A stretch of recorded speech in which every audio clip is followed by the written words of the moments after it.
All right, JoeyRitter.com, on Twitter at Joey Ritter. Fantastic guest today. Eric Bazilian from the Hooters is here. And at the top, let's just mention Saturday, April 27th at the Electric Factory in Philly. The Hooters playing live. Eric, it is very exciting to have you here. I've been a fan of your band probably 90% of my life, and the other 10% I was in diapers. So, you know, now out of all of the great things you have accomplished in your career, out of all that, which we'll get to, what I want to know the most is, before you guys got on MTV and, you know, got signed and the whole bit, how on earth did you promote local shows before the internet? Well, those were different times. Every block on South Street had at least one club to play. There were venues and venues and venues that were thrilled to have bands come in and play original material. Okay. And there was an audience. Demographic was different. There were a lot of people in their 20s, teens, 20s, early 30s who, I don't know where they all came from, but they had money to burn on not only on weekends but on weeknights. So you're saying there was a pretty good walk-in crowd, even underage shows? You know, there were venues for that? Shh. No, there weren't. Oh, okay. Fake it's okay. IDs They've grown up by now. Now, it's obviously a lot easier to interact with fans online these days. But, you know, back, let's say in the mid-'80s, you guys were definitely doing a lot of fan-friendly things like radio contests to play at high schools and, you know, playing at malls and things like that. Do you think that if YouTube, Twitter, Facebook, all that stuff existed back then, do you think that would have been a distraction to your songwriting? Would you have paid attention to what people were saying? No, I mean, we paid attention to what people were saying. And what they were saying was, we like you, because they kept coming out to see us. Okay. You know, we did have marketing tools. You know, we had, I remember the first thing we ever did before our first show, we plastered the city with the posters that just said Who, H-O-O. Okay. And then a week later, we put up posters that just said Hooters, with our original logo, the black and yellow logo. And we had the help of local radio then, right, which nobody gets now. Right. You know, WMMR started playing our first demo when the band had been together for just a few months. They started playing Man in the Street. Now, was that Amore, or was it before that? Whoa, way back before. Okay. Actually, that track is on the CD version of Amore that we released in 2001. But no, it was it was a live 2-track demo that we did. And was it, you know, just a matter of sending your song to the radio station and you know, trying to connect with the DJs to play it, or? Well, we knew the DJs, and actually what happened was Michael Tierson, who's still around, not on the air the way he was, he did a takeover of the station. He called it Guerrilla Radio. He barricaded himself in the studio and said he was only going to play what he liked. And Rob and his girlfriend, who was managing the band at the time, they went down there, and Michael let them in, and they had a tape of our first demo, and played it, and it went into heavy rotation. That's awesome, and that's exactly what you want. Now, I work with a guy. I'm sorry? That's just not going to happen now. Yeah, it's definitely a lot harder. I mean, there's definitely avenues to get your song played on the radio, but it's definitely a lot harder. Now, I work with a guy who I told him I was a Hooters fan, and he gave me a cassette tape of the Hooters live at the Willow Grove Mall. Wow, I have that. Yep. Okay, now, I can't even wrap my head around the logistics of that. You know, I feel like I missed out on being a teenager a little bit, because there were definitely no rock bands playing at malls, you know, when I was 15 and 16 years old. How did that work? Did you guys play, like, in the parking lot? Did you play in the actual mall? We played in the actual mall. And you just had a production company come in, set up a stage, and that's when, you know, MMR was playing your stuff. And Yep. Do you remember, you know, hearing your song for the first time on MMR? Yep, I sure do. I remember hearing Man in the Street, that first demo. Yeah, I mean, I'd heard myself on the radio before then, Uh-huh. though not very much. But yeah, I remember hearing that. I remember hearing our first single. Well, our first single was a live recording of All You Zombies that WMMR had done. Okay. We had done a live broadcast, and All You Zombies was our throwaway song. We would start our shows with that because we figured we'd get it out of the way because nobody'd want to hear it. And Okay. little by little, its way up in the set. And it was probably around the middle when we did that show. It was at Emerald City, the late, great Emerald City. Mm-hmm. And MMR started playing that track, so we put it out as a single. And now, was that obviously the Amore version? That was a little bit more upbeat in the beginning, and then when you did it for Nervous Night, was there was that a producer decision, or was that the band decision to kind of change up the song? Well, the live version and the Amore version are pretty much the same. Same, yeah.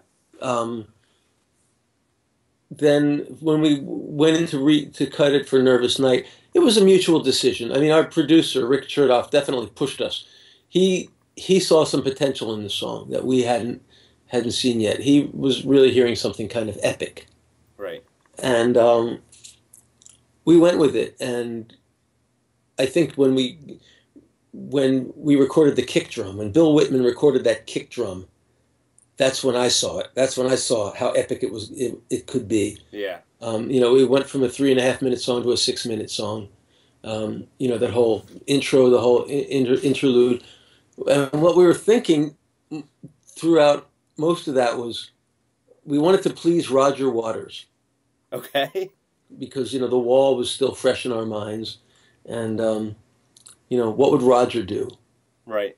And then, a couple of years later, there we are playing in London.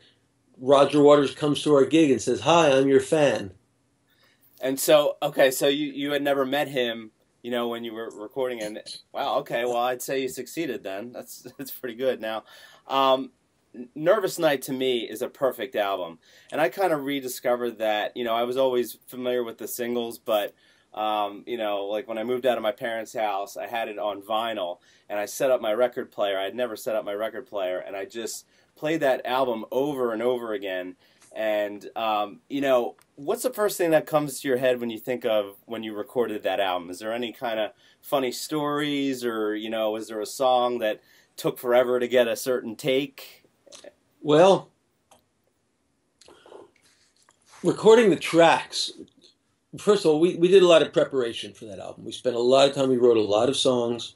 Then when we thought we had 10, including recutting, no, not including recutting Blood from a Stone and Hanging on a Heartbeat. When we thought we had 10, we went in and recorded the basic tracks. Tracking that album went incredibly quickly. Oh, okay. We started with guide tracks. We had done demos to a drum machine, so we transferred that over to the 24-track tape and had David play to it. Then I cut all of the rhythm guitars and basses in, I think, like 3 days, because I knew exactly what I wanted to play. We had an amazing engineer, Bill Whitman, who had a vision of what it was supposed to sound like. So that all went really quickly. Keyboard overdubs took a little longer, getting sounds and stuff. Vocals, that's the real moment of truth, because it became pretty obvious that even though we had some really good choruses, we didn't have a lot of verses. Okay. You mean in terms of lyrics or melodies written for the songs? Well, here's the deal. To me, a melody isn't a melody until there's a lyric and words aren't a lyric until there's a melody. So it goes hand in hand.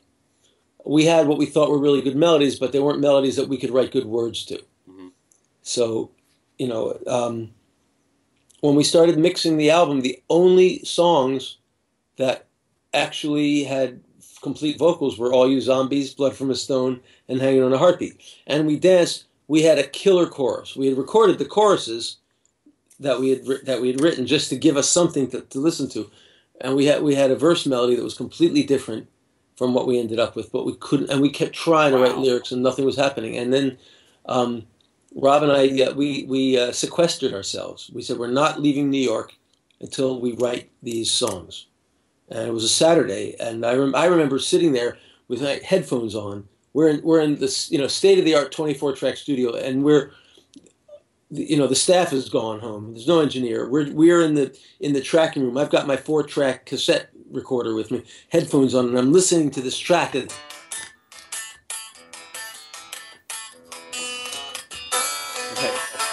And I'm trying to sing the melody that we had, which was like something like that. No words, no words. And I actually heard. I heard Robert Palmer's voice in my head going Okay. In octaves, and I think the words "bebop baby" fell into my head at some point. And I remember Rob came in, and I said, "Hey, how about something like this?" And he went, "Yeah." And then it goes That is so cool, because the verse of that song is catchy enough to be a chorus. You know, it's just that's just astounding to me how you had a completely different thing when you recorded the actual music. Day by day, same thing. Day by day was totally. It was a total rebuild. Wow. Don't take my car out tonight. We had that chorus for a year before we got the verses. And then when they happened quickly. Necessity really is the mother of invention. Are there any songs in particular where you think you maybe struggled with the chorus? You had the verses and everything, and it was the chorus that kind of took you a while to write? Actually, Where Did the Children Go? That was a total rebuild, because that was originally, I think it was called Fly Too High. Okay. If you fly too high, you get burned by the sun. And that became one. Who's that deadly piper who leads them away? But that was one where we had this beautiful track, and the mandolin, which the mandolin was a new toy for me at that point. So right. it was very exciting to base an entire track around it. Were there even top 40 bands using mandolins at that time? We were the first. Yeah. And then, were there copycats after you guys? Yeah, well, REM, they did Losing My Erection, okay. I mean, Losing My Religion. Yeah, I think a lot of people followed our lead on it. Yeah. But yeah, Where Did the Children Go? That was, and the funny thing is, we knew what we wanted to write the song about, but we just couldn't find the words. And then we said, okay, let's just write any words that come along. And we did, and the words that we wrote ended up telling exactly the story that we wanted to tell in the first place. Right. So I learned a lot about trusting the creative process, that it really will take you home eventually. Now, you write a ton of songs. You've written for Cyndi Lauper, Ricky Martin, Bon Jovi, the list goes on. Do these artists approach you because you have that credibility, or do you have just a library of songs and you kind of shop them out to different artists?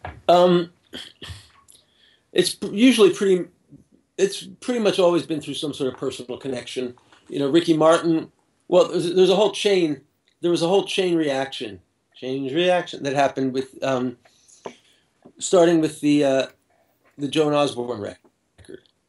Rob and I and Rick Chertoff, and Joan, we were the brain trust. We were the lab making these songs. And I went home one night, and my girlfriend wanted me to show her how my 4-track recorder worked. So I said, okay, well, here, I've got this guitar riff I've been playing all day. I'm going to record this.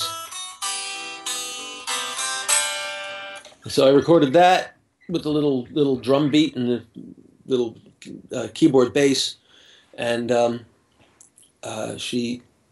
Wait, you had it recorded already and you were showing her the 4-track? I recorded it right then.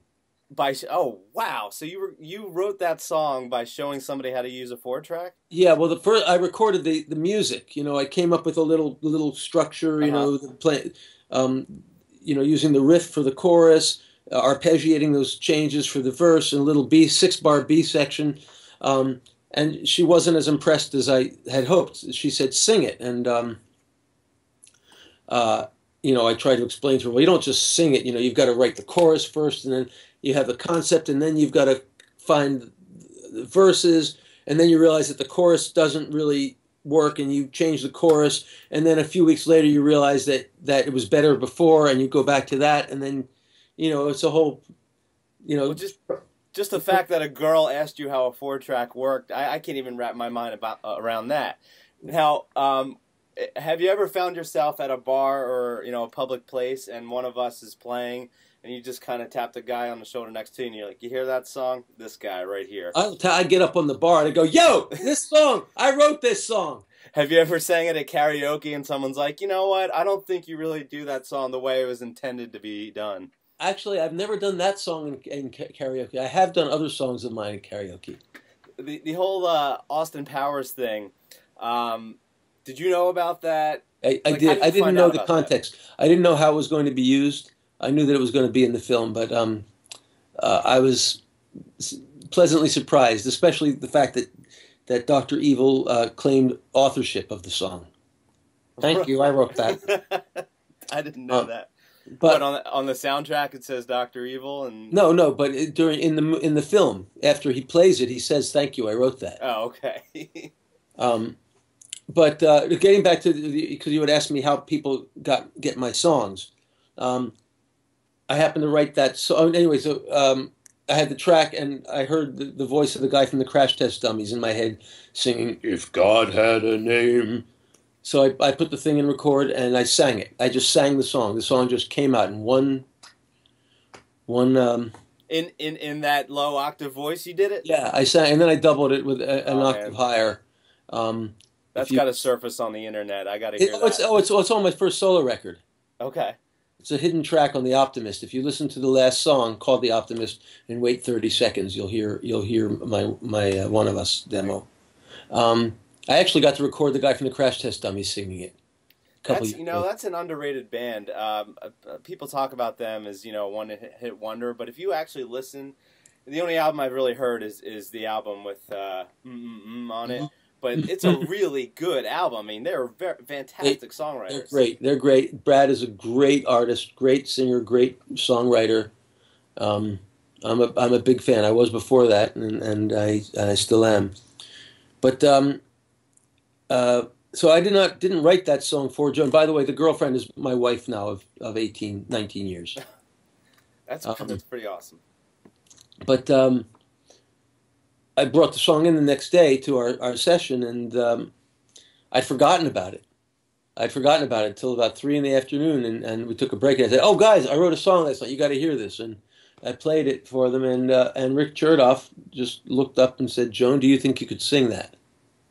Which was brilliant. He didn't ask her, "Joan, would you like to sing that?" Because she could have said no. He didn't ask her, "Joan, do you think this would be a good song for your record?" Because she could have said no. He said, "Joan, do you think you could sing that?" To which she replied, "I can sing the phone book, write out the lyrics." Awesome, and then history was made there. And when she sang it, we just did a guitar vocal demo, and we knew, we just knew when I heard her voice sing that song. But through that,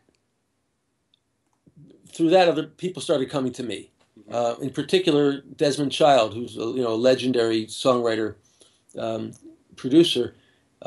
He came to me. He followed me to a songwriters camp in France to convince me to go to London with him to write a song with him for an artist named Billy Myers, which is where we wrote "Kiss the Rain." Mm-hmm.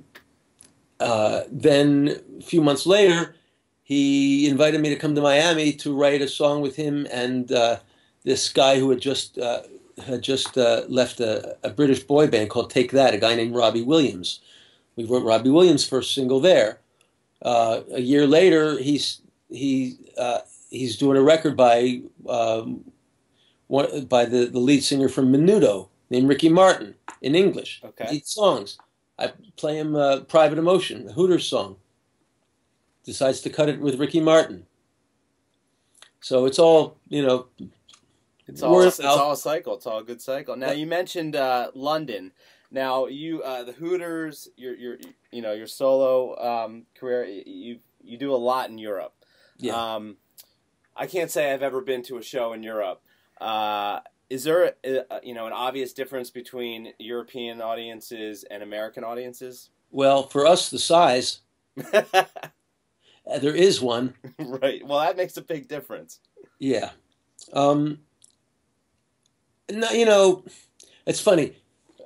One of my peak life experiences on stage with the Hooters was in Melbourne, Australia, in December of '85.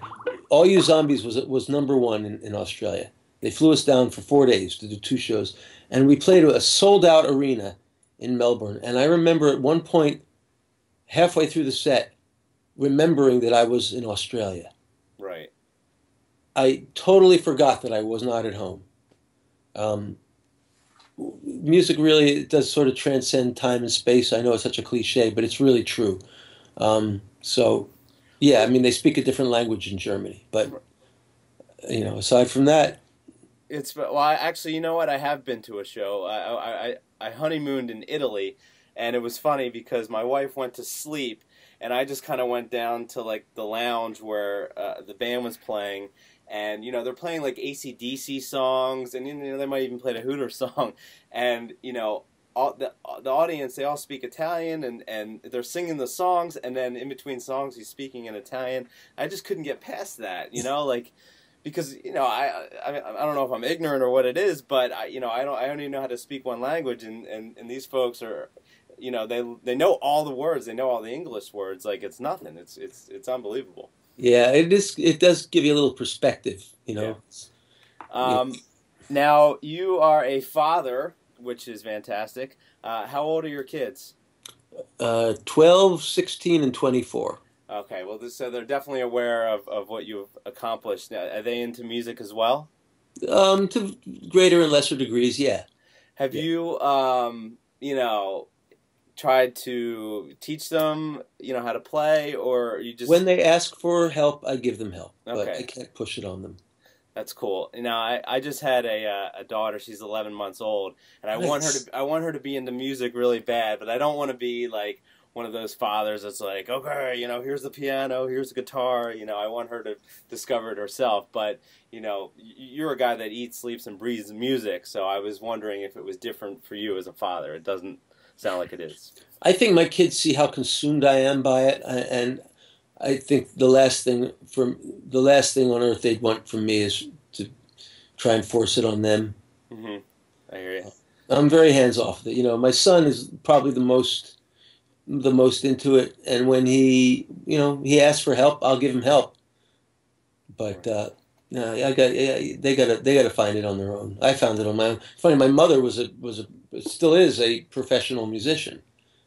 My mother was a concert pianist. And is that where you picked it up? No, I mean I loved hearing her play.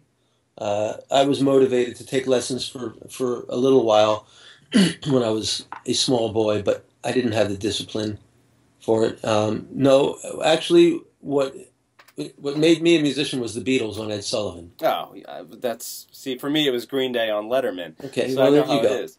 Nobody, when you're that young, nobody wants to sit with a teacher and read music and sit at a piano. Some do and some do well, but it's something like that. When you see the Beatles on Ed Sullivan, no matter what, you're going to sit there in your bedroom, you're going to learn that guitar, and you're going to learn those Beatles songs, and whatever the learning curve is, you're going to do it. And, Yep. that's awesome. That is so cool. Now, I guess I'll say besides a Beatles album, I don't know if this is the answer, but what's your most listened to album throughout your life? Besides all the Beatles albums. Besides all the Beatles. That's an easy answer. Okay. It's an album that you've never heard of. Okay. It was a band called Auto Salvage. I have not heard of them. They were a New York band. They put out one album in 1968. I probably own 10% of the original vinyl copies that came out. I have 7 of them. Okay. It was psychedelic, but it was progressive. It was rock. It was kind of folky. to me, it was just a beautiful piece of music from beginning to end, and I've never stopped listening to it. Were they, a local band that you saw live and just bought the album, or did They were from New York. I actually went to camp with a kid who had the album, um, and they only existed for a short time. They broke up shortly after the album was released. Mm-hmm. There was actually just a story on them on NPR, because they got back together and played at South by Southwest, and they're actually making a new record, which, if we can work our schedules out, I'm going to produce. Oh, awesome. So it's some serious wish fulfillment on my part. And do they know that you're into this album? Oh yeah, yeah. I know. I've been in contact with them a lot. I mean, unfortunately, during South by Southwest, I was on tour in Germany. Uh-huh. But Auto Salvage, it's. I mean, I guess it's not for everyone, but to me, it's just kind of audio heaven from beginning to end. There's the energy in it, the melodies, the sounds. It's just the lyrics. It's an amazing record. Do you have Spotify? I do, yeah. It's on Spotify. If you search Auto Salvage, the only problem is that they got the track listing backwards. Okay. On Spotify. And that probably makes a difference, doesn't it? Yeah. So actually, here's what I'm going to do right now. I have your email address. I am going to send you my Spotify playlist. Okay. Of Auto Salvage, which has the songs in the right order. All right.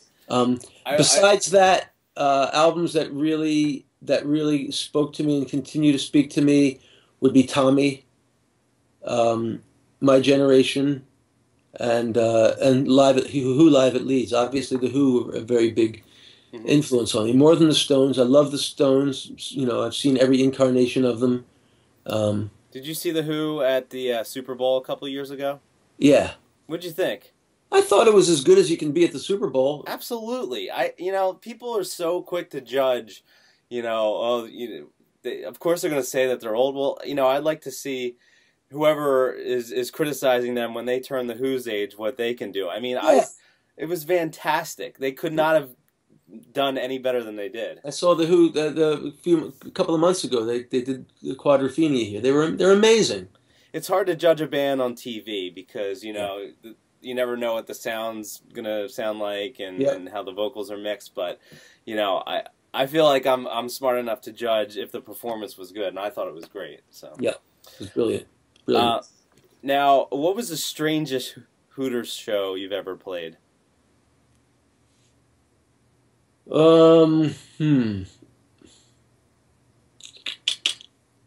Strangest.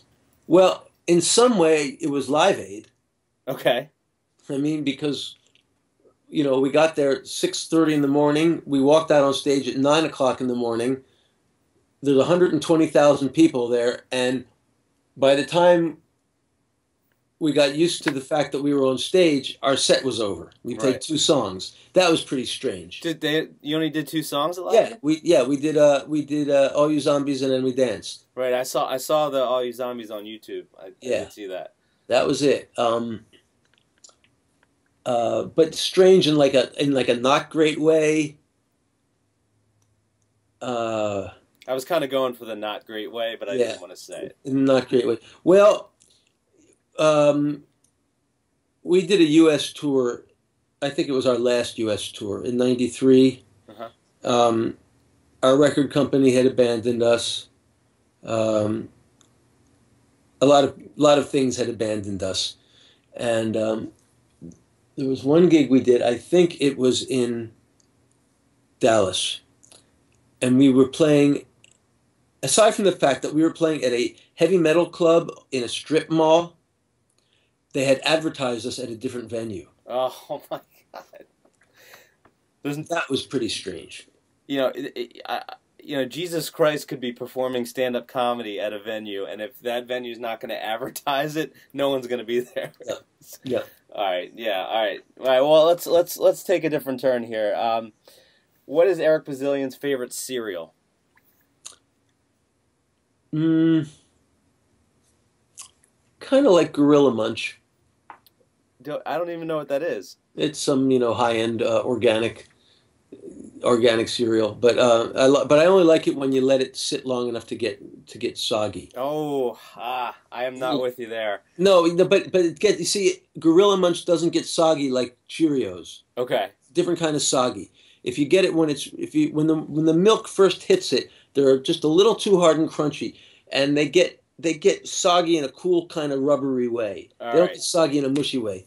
I don't eat that much cereal though. I got to tell you, I'm more a fruit, yogurt, and raw cashews guy.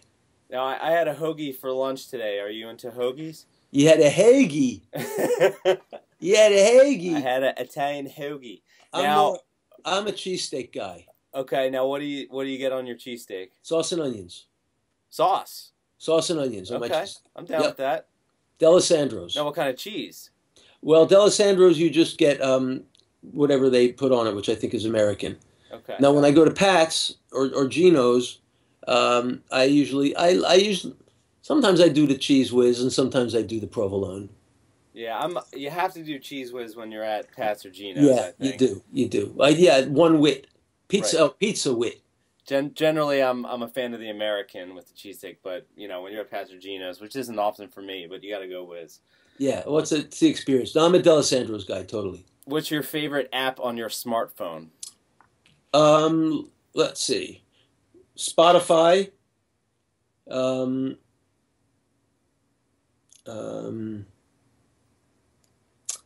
Let me see. What have I got here? I got Spotify. I got Shazam. Shazam's pretty necessary. My guitar tuner.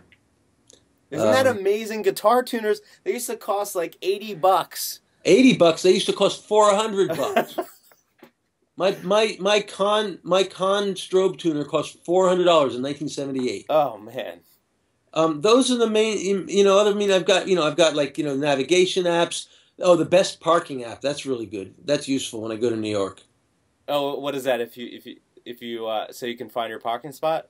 Well, so you can find a cheap parking spot anywhere in New York. Oh, okay. Words with Friends, Scramble. Not into the Words with Friends. That it made me feel a lot less intelligent. I wasn't into it. Yeah, you got to cheat. Well, the thing is, my wife admitted to me that she cheated in Words with Friends.